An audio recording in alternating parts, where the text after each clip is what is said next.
I'm Matt Jones, and I'm from the Computational Foundry in Wales, which is in the UK. And we're a research institute that is looking at human-centered approaches to machine learning and artificial intelligence. So I lead and take part in a wide range of projects that take me, fortunately, around the world to places like South Africa, to townships, but also to places like Dharavi in India to learn and to create new technologies together.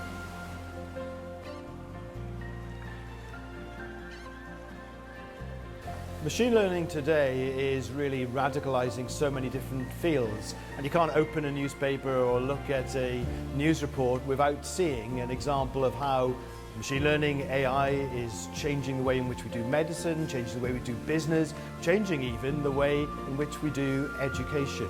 So it's a fundamentally disrupting technology.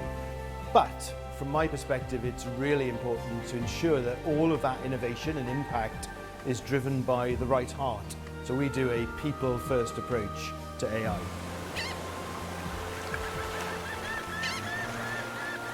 If you talk to the general public and not the scientists, there's a lot of fear about AI. Are the robots going to take my job? Is this thing going to outsmart me? Is it going to beat me? And indeed, when you survey the public, there are still lots of concerns about how AI can be beneficial. Ethical concerns, but also practical concerns. And that's again why in our team, the Computational Foundry, we spend all our time sitting with people, thinking about their values, and then pushing those into the innovation and research.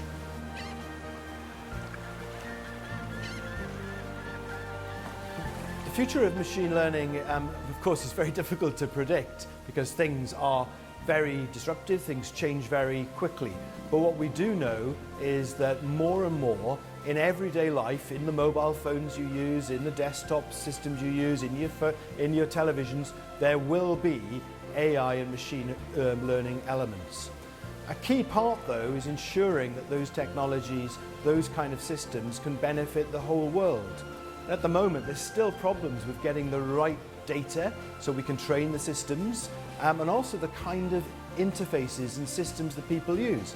Because not everyone is like me, or indeed probably you watching this. We need to ensure that we listen to people around the world so that machine learning isn't just for the affluent, isn't just for certain parts of the world, but benefits all.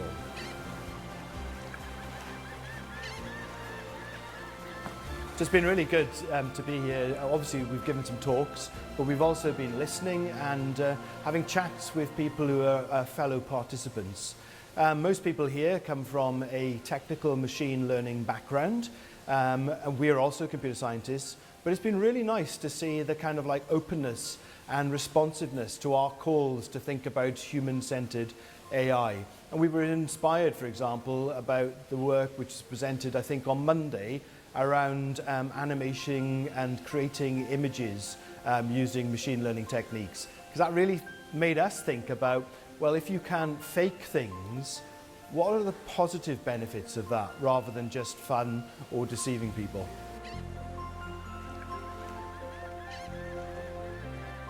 So it's great to be back here in South Africa and learning about machine learning.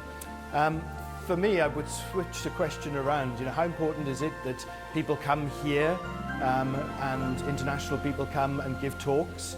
I think it's really important for them because my experience of working in South Africa and the wider African continent is by coming to places like this, we can learn huge amounts more about how to do machine learning better when I go back to Wales, when others go back to the States.